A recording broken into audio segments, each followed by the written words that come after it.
We have stayed compliant with state and federal law, and we will demonstrate that as often as we are asked. But I think everyone in this room understands that uncertainty creates risk, and right now the level of uncertainty for Nashville has never been higher. We are going to respond appropriately to all inquiries, which take significant resources. If you have not received a response from me or someone in my office, and I know we have several members of our team here, you should understand that the level of scrutiny on Nashville does consume actual resources of actual people trying to do what I'm going to talk about for the rest of today's presentation. We have had no response to the official inquiry we've made into names and charges of those that were detained here in Nashville.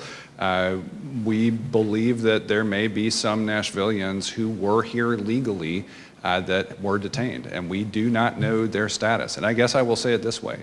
We are 100% committed to the project of eliminating violent gangs, recovering illegal weapons, ending human trafficking, and I will say our police department has been working with state and federal authorities both before I took office and since I took office to do exactly that. We are also, though, opposed to doing this, taking this approach to a complicated federal issue where federal policy failures have left us in a condition where I don't look to Nashvillians to say, my first question to them being, hey, are you here legally? But rather, are you attending our schools? Are you showing up to work? Are you participating in our economy? Are you paying taxes? We don't know the answers to those questions. I expect I will probably have an unplanned trip to our nation's capital in my future, but we do have some work to do to get this back to a state of normal.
We are making a historic investment in Metro schools, cementing structurally some of the one-time opportunities that happened with one-time federal funding called ESSER that was school-specific, but this helped us achieve long-standing goals like a nurse in every school. It helped us expand Community Achieves, which is an important social services framework supporting families and students in schools with higher densities of socioeconomically disadvantaged families. It helped us create the Scholars Portfolio that offers not just summer learning recovery, but also advanced tutoring that has left Metro schools as the only large urban school district for 2 years in a row to be in the top 10 across the country for both reading and math. So we are doing a lot of important continuity of what works, and then we're making sound investments in teachers as well as textbooks alongside that historic investment. With services, we are moving beyond what we see as the important part of schools, which is the largest investment in our budget, but services is all of those things that let us respond to the more than 25,000 requests per month we get at Hub Nashville. We've had great success with the Metro Council working to stand up a standalone Department of Solid Waste. This is going to be, again, a long-term reliability and trash collection and recycling services, so we have some full-time employees there. We know that across the board in Metro, after we asked for a remarkable 5th year of revenue on the work that Kevin and his team did and asked for reduced spending Metro-wide, we know that pain points were starting to be felt, and so we're trying to restore a basic level of service. This is really, again, focused on fundamentals. This is not asking for extraordinary investment, even though I know that the appraisal process may help it feel that way. So we're focused on just healthcare and well-being. We are focused on things like nighttime codes inspectors, mechanics, park staff, basics across the board that let the city run effectively, things that a growing city has to have for successful local government. And then, of course, the last one is, went to services. The last one is safety. This is where a key piece of what we're trying to do is respond to community need. I knew from 8 years on the Metro Council that my colleagues in Southeast Davidson County, one of the fastest growing parts of the city for several years in a row, wanted enhanced response from MNPD. And so they have successfully advocated for a 9th precinct southeast. We have to staff that up. We have also seen increasing need for safety in our schools, so there are school resource officers. Our Choose How You Move transit improvement program had safety as one of its core principles. Captain Brian Williams just recently has stood up from MMPD as organizing a transit security division, and so we are funding all of these key safety initiatives with 60 new officers being recruited into the Metro Nashville Police Department as we welcome another graduating class from the Academy on July 9th. And as May comes to a close, major crime categories in Nashville are down again year over year, year to date. Violent crime is down, property crime is down, rape is down, robbery is down, aggravated assault is down, burglary is down, larceny is down, auto theft is down, and homicide is down more than 20%. We can deliver safety on our own terms in Nashville.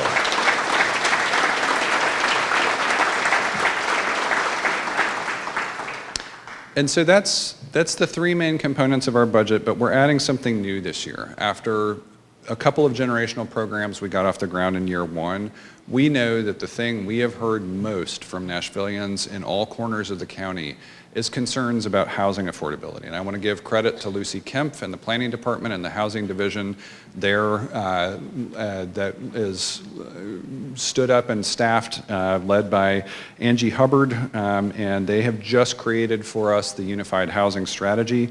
So alongside quality schools, core services, and safe neighborhoods, we are committing $45 million to implement the first year of recommendations in the Unified Housing Strategy, which has a 10-year goal of increasing our capacity to create housing for all income levels to the tune of 90,000 homes. And I will tell you, in a decade, in a county that it spans 526 square miles, with as much creative energy as in this room exists within Metro, the passion to solve big problems, I am confident we can make huge, huge progress in that time on housing affordability in the city of Nashville.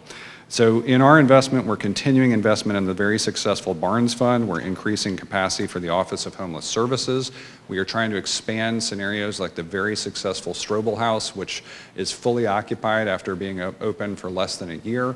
It is a type of housing that brings services on site for the people who are chronically struggling the most to secure stable housing. We expand a financial incentive to encourage new construction and rehabilitation of affordable housing that already exists. We're funding anti-displacement work through home repairs, and we will be following a recommendation to have a full-time housing coordinator in the mayor's office. And again, back to the Community Foundation, they have already been leading on setup and launch of the Catalyst Fund, one of our most important new affordable housing tools. We're pulling together a group of people to accelerate well beyond this year one. But the report is called a unified housing strategy. And so we are going to need people well beyond the reach of Metro. The Catalyst Fund is the main ask right now. This is a fund that provides fast, flexible loans to preserve affordable rentals that would otherwise be lost to market. It helps us meet one of the top recommendations of UHS, which is to preserve the housing we have. And the other thing we need right now is also leadership. We need you all to be aware of the housing crisis that we not only face today, but have faced for years. Matt was an early leader on this during his time both in the mayor's office and at MDHA. Bob Mendez and I on the Metro Council in our first year together starting in 2015 began to work on things, and we're going to have to stay educated in that. Now, what I will say is I'm going to ask for one more round of applause. Sitting right across from Kevin Crumbo is Janine Reed, who is our current finance director. And she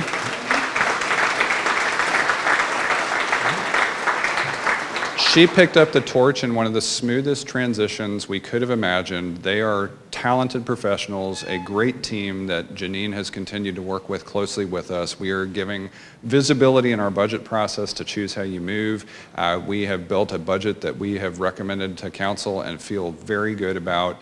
And I guess what I would say is as we get through this budget process, it's two things are true at once. We know that we're going to have to make sacrifices as a community in the form of what we do to fund our government. This is how we stack up on tax rates, though, in this budget.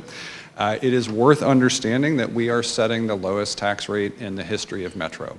It is also worth understanding, though, that 45% median means that a lot of us are going to pay more taxes. In my home, my value went up sharply 4 years ago. I might actually pay less in taxes, but I think most Nashvillians are going to see their property tax bills increase. But that's why it's important to think about this as a community improvement program. We want people to understand the value that they're getting for their budget. This shows us a little bit of what goes into the $3,000 that you may be paying in property taxes on a house that 4 years ago was worth $300,000 and today it might be worth $435,000, a standard type of increase depending on your neighborhood.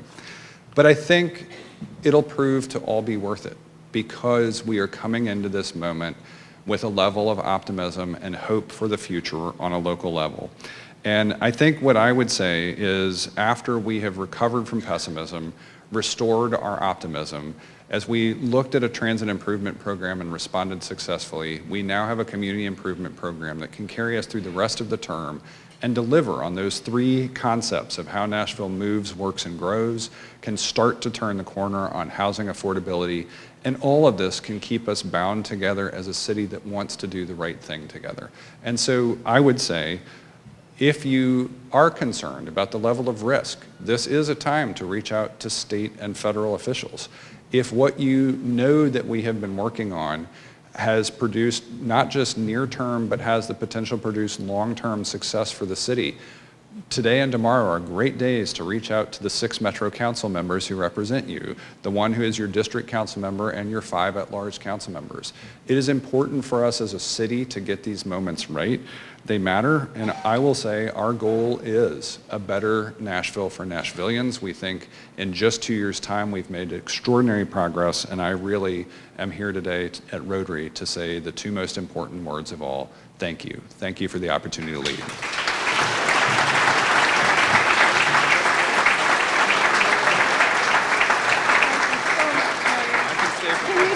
few questions, that would be wonderful. And while people are lining up, we appreciate your service today, and in your honor, we'll be making a contribution to our trust that fuels our service. All right, we probably won't get through everybody, but let's get started. Remember, you have to be Rotarian, answer a short question, and please start. Mr. Mayor, my name is Greg Ramos. I've been privileged to practice law in this great city of Nashville for over 40 years. Thank you so much, and I wanted to come here to express my thanks to you for having the courage to stand up for people in our South Nashville community and for their affected families who unfortunately were affected in May by being detained by ICE. Almost 200 families were affected, and we're feeling it every day. And you had the courage to ask simple questions such as, what are their names? Who are they? Where are they being detained? What, if any, charges have been leveled against them? And do they have anything on their background? Tell us. With the exception of 5 people who were cherry-picked, no other individuals have been identified as far as I'm concerned, as far as I know. My first question was actually going to be a rhetorical question. I was going to ask you if you had to give a certain congressional representative directions, Google directions on MapQuest or Google Maps to get him here to Nashville, because I sure would like an opportunity to ask him about federal investigations, all right, but federal investigations into his own ethical lapses, his own campaign violations, fraudulent violations, and so forth. Greg, did you have any questions about the budget, Greg? Yeah. What I would like to ask you is, has your administration made any headway in getting that basic information from ICE? So it can impact the community in a variety of ways, because we know that it isn't just us. I guarantee you that my good friend and a strong partner to the city, representing the leadership of the Community Foundation of Middle Tennessee, Hal Cato, is similarly having to level up his energy to focus on something that is really about how other people are thinking about what we do. And we're focused on the work of the city, and I think that may be what is most important to remember. You have all, as I had before having this opportunity, heard phrases for a long time, Nashville for all of us. And we have long not just seen ourselves as, but tried to present ourselves as, fully appropriately, a welcoming, friendly city. Nashville routinely ranks among the nation's friendliest city, and that is something we want to hang on to. We stand by that. We also, to Matt's point, stand by public safety as the primary responsibility of local government, and we strive every day to be compliant with state and federal law.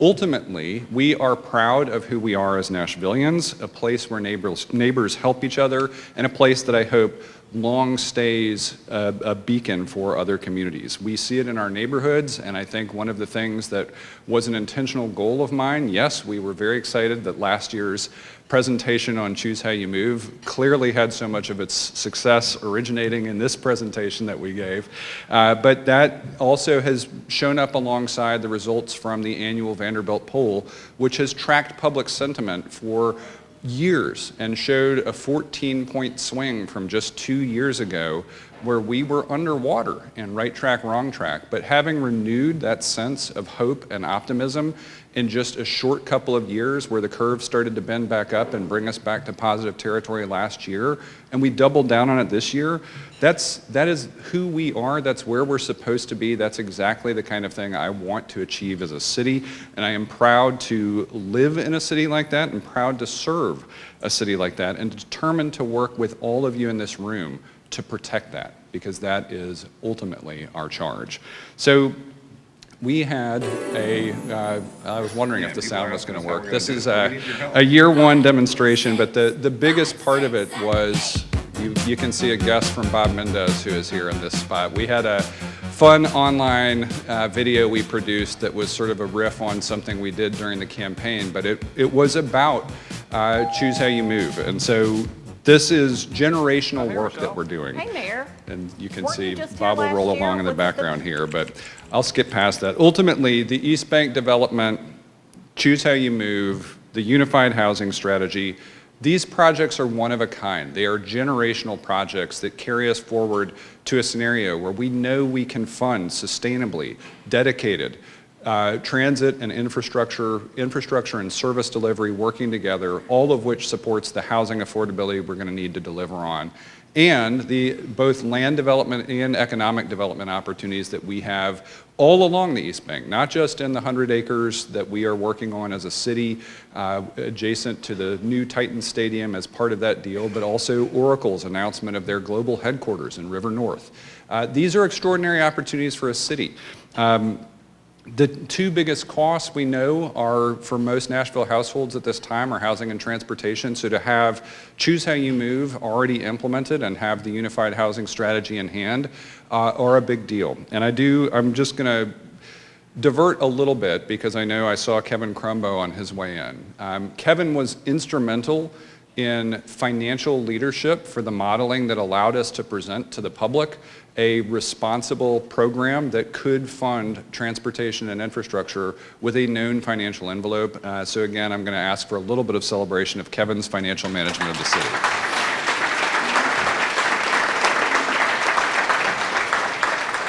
And he got us on this foundation. He and the team at our Department of Finance got us to a place where we could focus on public safety. And so this is the next piece, top responsibility of local government. By the end of year one, violent crime had dropped 5%. It was down by more than 700 incidents year over year.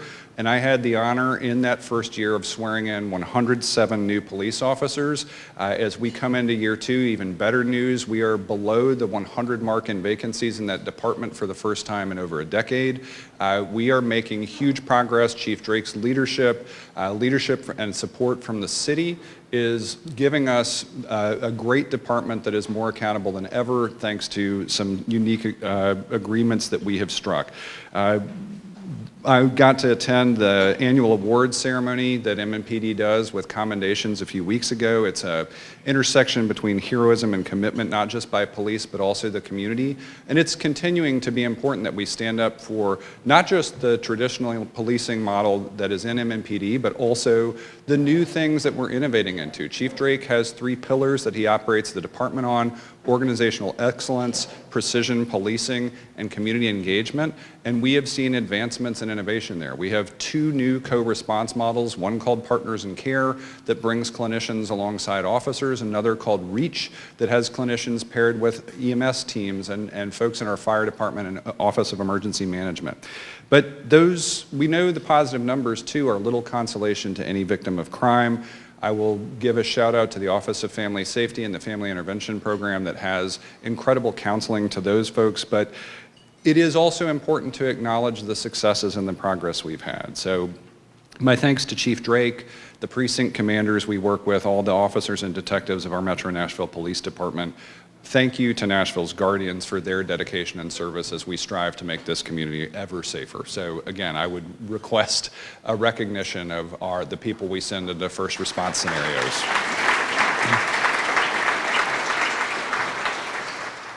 Now, back in September of 2023, we engaged 3 transition committees. One of them was How Nashville Moves, one was How Nashville Works, and one was How Nashville Grows. Each of these was a resident-led committee that we made sure had access to subject matter experts. They touch almost every aspect of governing, and we are focused on all 3 of them still to this day. How Nashville Moves, one of their top recommendations, chaired by Alex Jahanger, was to go ahead and, yes, pursue a referendum-driven approach to dedicated funding. That's Choose How You Move. I'm arriving here directly from the inaugural meeting of an advisory committee on transportation, many of whose members were appointed by our office and many who were appointed by the Metro Council. They were over at Sunny West, being staffed by Sabrina Sussman, who just joined our team as Chief Program Officer to ensure successful implementation and coordination of this along with our partners, primarily at WeGo Public Transit and the Nashville Department of Transportation, but also with key partners like NES, like Metro Water, because we will have a lot of utilities, ITS, who are running fiber right now to make our smarter signals connect up to a state-of-the-art traffic management center at NDOT. We have funded and started 11 foundational projects, so thanks to those of you in this room who joined hundreds of thousands of Nashvillians in November, we were able to start receiving that funding and put it into work before this budget year even lapsed on June 30th. In fact, just this past weekend, we started expanding Access on Demand, a disability-focused service to weekends. We are expanding WeGo Link Zones to allow rideshare and other mobility options to serve people in those last mile scenarios. And as of July 6th, we will have greater frequency on routes where right now today you may have to wait an hour. If you miss the bus that goes by just a few minutes before you get to the stop, getting those frequencies down to where you can rely on them, depend on them, and we know this is a huge point of entry into our workforce. We know it's a huge point of entry into our academic scenarios. All of these things are good. And later this year, we'll launch our first ever low-income fare program. So, big year otherwise. To Matt's point, the Nashville Department of Transportation, NDOT, is doing the business of the city, picking up litter, and they've already filled more than 40,000 potholes. We've added 19 snowplows to their fleet, and NDOT delivered a near flawless performance on game day, clearing the roads for us not once but twice this winter with updated route maps. And I think one of the most gratifying things we can hear when we start to see signs of the city working more effectively is the number of people who told me they had never seen a snowplow on their street, but they did this year. It's a big moment when you can see it recognized when the city is working the way it's supposed to. And that's a good segue into how Nashville works. Matt mentioned Hub Nashville. I think Aaron Williams and the Hub Nashville team probably hate it when I walk my dog because I usually have the Hub Nashville app out and I'm taking pictures of things that need some attention. Had some scooters have to get removed from a sidewalk in Salem Town earlier this weekend.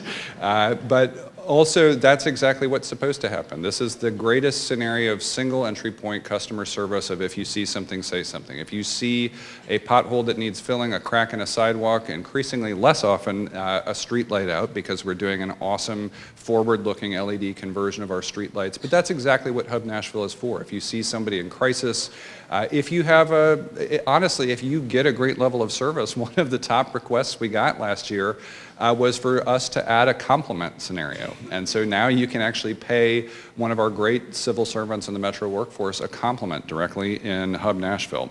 More than 286,000 requests came into Hub Nashville in our first year through the website, the app, or 311, which importantly helps us divert resources from 911, keeping it clear for emergencies, and that helped us achieve national standards for emergency response as well. So we also see it across whole of Metro. We talked about Metro schools a little bit. Thanks and credit to Dr. Adrian Battle, the school board, and the incredible staff and faculty in our Metro schools. They have delivered the highest graduation rate in Metro schools history this past year. So really great success there too.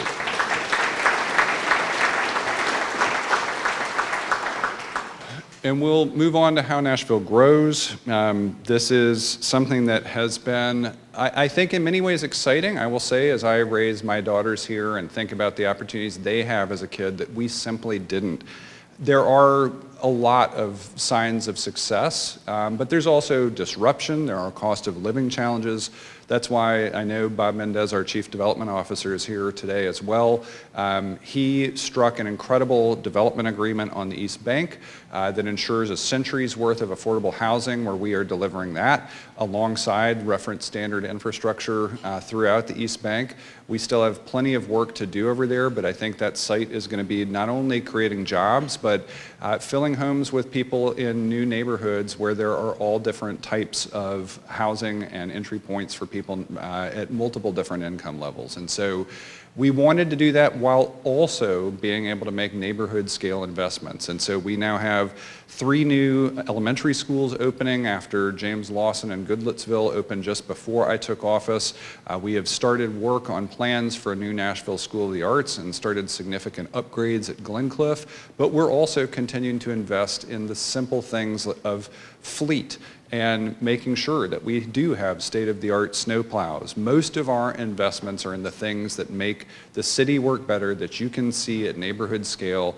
And when I hear from people about their excitement to see a new sidewalk emerge in their neighborhood, when they see their road or their alley getting repaved, we know all of this growth is adding up to a program that gets us to a better version of our future. So it's a big deal.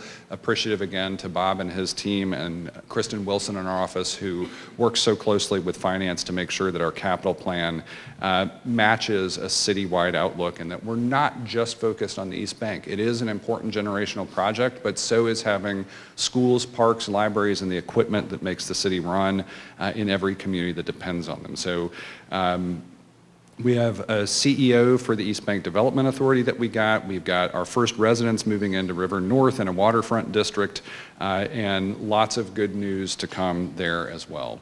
Now, I think in recognition that we had seen cost of living challenges, one of the other things we wanted to focus on a little bit is how Nashville helps.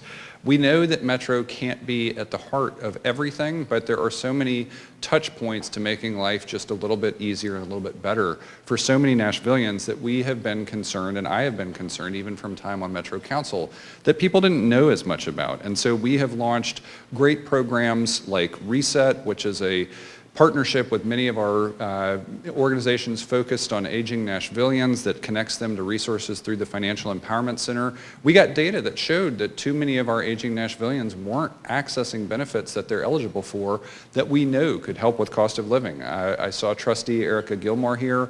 Her office has done an incredible job promoting and administering a property tax freeze and relief program for aging Nashvillians and disabled veterans, and saw thousands of people participate as state leaders like Representative Harold Love elevated an income ceiling for people to be able to participate in things like those. So Tech Ties, where Pearl Amanfu at ITS has partnered with our Metro Action Commission to ensure that not only internet connectivity, but also devices and training are available. They keep training cohorts in a train the trainers model to make sure that we not only close the digital divide, but that we also increase digital literacy.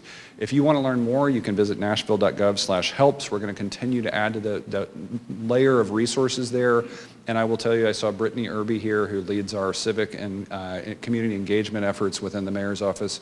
She is anchored around what will be a term-long partnership with the Community Foundation of Middle Tennessee to make sure that we are responding to everything we heard from Imagine Nashville. As the citywide conversation concluded in 2023, we're now able to work more forcefully on responding primarily to cost of living concerns, which is at the heart of when people start to lose their sense of belonging in Nashville. So I am very proud of a lot of what we got done in year one. And as we come into year two, as we presented my second State of Metro address, we know this is a challenging time, not just for the federal uncertainty that talks about different approaches to public policy, but also the funding landscape. I will say, I don't know that a mayor's office has ever had to be so attentive to trade policy. Tariffs have had a meaningful impact already, even when there is speculation about them in terms of elements of the economy. And we know too that we are phasing out pandemic era one-time funding.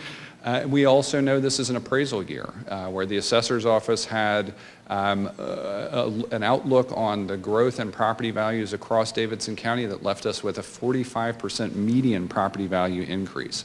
Now, what we've wanted to do is focus on a community improvement program in response to all of that. That is our recommended fiscal year 2026 operating budget for the city of Nashville, our metro government, that will be on public hearing before the Metro Council tomorrow night. And in it are the basics. We are focused on schools, services, and safety.